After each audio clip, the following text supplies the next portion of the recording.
गांव था जिसमें फसल की अच्छी खासी खेत हुआ करती थी। लेकिन हर रोज रात को पड़ोसी गांव के सुअर आते और सारी फसल को बर्बाद करके चले जाते, जिस कारण हर रात को दो गांव वालों को फसल की रखवाली करने के लिए अक्सर खेत में ही रुकना पड़ता था। लेकिन उस गांव में एक सिर कटी चुड़ैल बिना सिर वाली अक्सर रात को घूमती और शिकार करती गांव वालों का, जिस कारण रात को गांव वाले अपने अपने घरों से नहीं निकलते और अपने अपने घरों में ही छुपे बैठे रहते, बस उन दो गांव वालों को छोड़कर जिनको हफ्ते भर के लिए खेत की रखवाली का जिम्मेदारी मिला हो। अरे रेनू की माँ, दरवाजा खोलो, कहाँ हो तुम? दरवाजा खोलो। अरे आती हूँ, दरवाजा तोड़ दोगे क्या? जरा सा ठहरो।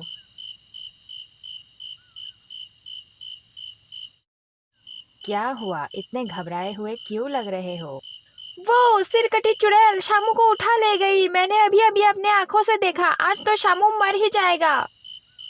अरे ये तो बहुत बुरा हुआ।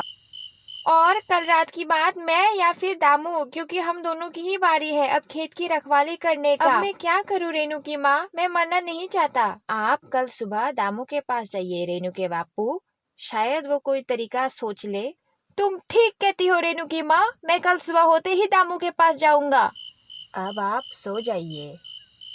मोतीलाल पूरी रात डर डर के सोया और वो सुबह होने का इंतजार करता रहा। उसकी आंखों में नींद ही नहीं थी, वो इतना डरा हुआ था। और जैसे ही सुबह हुई वो दामू के घर चला गया। दामू बड़े आराम से सो रहा था, उसकी नींद अभी तक नहीं टूटी थी। अरे दामू भाई उठो, सुबह हो गई है। अरे मोतीलाल, तुम इतनी सुबह सवेरे, सब खैरियत तो है ना? नहीं दामू भाई, कुछ भी ठीक नहीं है। कल रात को सिरकटी चुड़ैल शामू को उठा ले गई जब वो खेत की रखवाली कर रहा था। अरे ये तो बहुत बुरा हुआ। हाँ दामू भाई, और इससे भी बुरा, कल रात से खेत की रखवाली हम दोनों को करनी है। अब तो वो चुड़ैल कल रात को हम दोनों को ही मारेगी। आज रात खेत की रखवाली किसकी है मोतीलाल? आज रात पिंटू की रखवाली है। उसकी आज आखिरी रात है खेत की रखवाली की। ठीक है, आज रात को मैं जाऊंगा और खेत पर नजर रखूंगा। ठीक है दामू भाई। शाम होते ही दामू खेत की तरफ चलने लगा और झाड़ियों के पीछे छुपकर पिंटू पर नजर रखने लगा। जैसे ही रात और गहरी हुई, सिर कटी चुड़ैल खेत पर आ गई अपना शिकार ढूंढते हुए। लगता है चुड़ैल आ गई।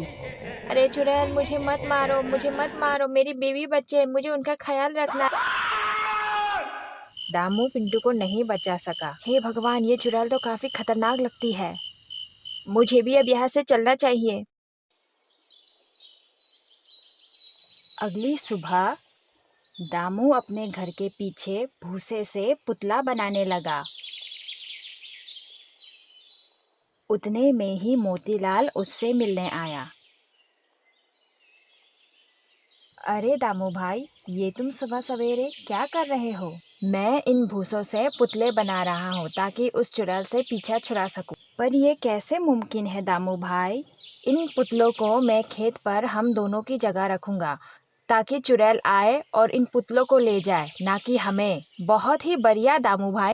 जैसे ही रात हुई, दामू और मोतीलाल खेत पर गए और दोनों ने मिलकर भूसे के पुतले खेत पे लगाने शुरू कर दिए। और पुतले लगाने के बाद वो दोनों झाड़ियों के पीछे जाकर छुप गए और चुड़ैल का इंतजार करने लगे। उम्मीद है कि हमारी तरकीब काम करेगी दामू भाई। जरूर करेगी मोतीलाल, बस तुम हिम्मत रखो। जैसे ही रात और गहरी हुई, चुड़ैल खेत पर अपना शिकार ढूंढते हुए आई और वो पुतलों को ही उठाकर ले गई। आज तो बाल बाल बचे दामू भाई। हाँ, अब हमें चलना चाहिए और कल के लिए तैयारी करनी चाहिए। दूसरी रात खेत पर उन्होंने फिर से पुतला लगाया और वो झाड़ियों के पीछे छुपकर चुड़ैल का इंतजार करने लगी। और जैसे ही रात और गहरी हुई, चुड़ैल फिर से आई और उसने फिर से पुतला उठाया और वो चली गई। तीसरी रात फिर से दामू ने और मोतीलाल ने मिलकर खेत पर पुतले लगाए और जाकर फिर से वो झाड़ियों के पीछे छुपकर चुड़ैल का इंतजार करने लगे।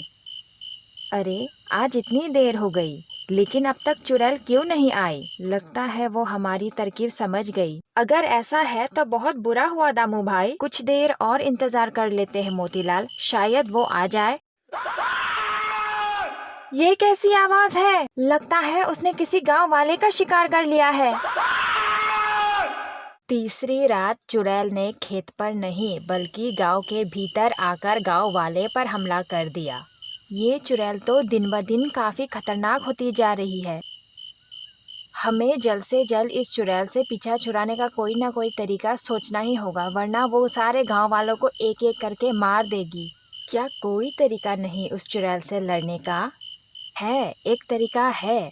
पड़ोसी गांव में एक बाबा रहते हैं, उसी कारण से ये चुड़ैल उस गांव में नहीं जाती। अगर वो हमारी मदद कर दे तो हमें इस चुड़ैल से हमेशा हमेशा के लिए छुटकारा मिल जाएगा।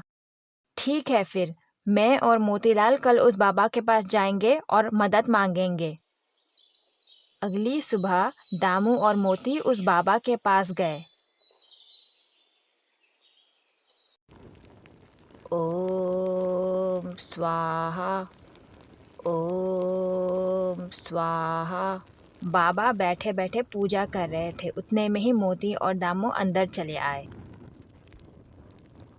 क्या हुआ बेटा, तुम दोनों इस गांव के नहीं लगते, बाहर के हो क्या?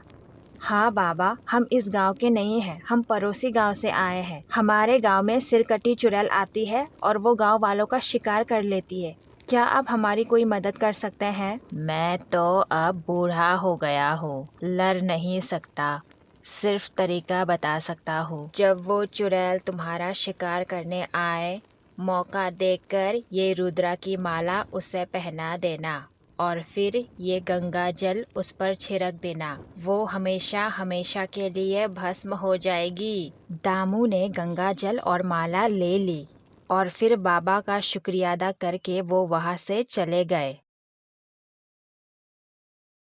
और जैसे ही रात हुई, मोतीलाल और दामू पूरी तैयारी के साथ गांव के बीचों बीच खड़े रहने लगे और वो चुड़ैल का इंतजार करने लगे। आज हम दोनों का साथ तो ईश्वर ही दे सकते हैं दामू भाई, वरना वो चुड़ैल हमें खा भी सकती है। चिंता मत करो मोतीलाल, ईश्वर हमारे साथ ही है। आज हम दोनों मिलके उसे भस्म कर ही देंगे।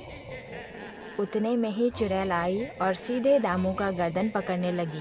कहीं इन इंसानों ने मुझे फिर से बेवकूफ तो नहीं बनाया? ये कोई पुतला तो नहीं है? सुन चुड़ैल, आज तेरा आखिरी रात है इस संसार में, मैं तुझे भस्म कर दूंगा। अरे मुझे माफ कर दो, मैं दोबारा तुम्हारे गांव में कभी नहीं आऊंगी, मैं तुम्हारा कभी शिकार नहीं करूंगी। अरे मुझे माफ कर दो। देखते ही देखते चुड़ैल पूरी तरह से जलकर भस्म हो गई। अरे वाह दामू भाई, आखिरकार हम दोनों ने चुड़ैल को मार ही दिया। हाँ मोती, तुमने बिल्कुल सही कहा, हमने चुड़ैल को मार दिया और इस तरह उन्होंने अपने गांव को चुड़ैल के साये से आजाद कर दिया।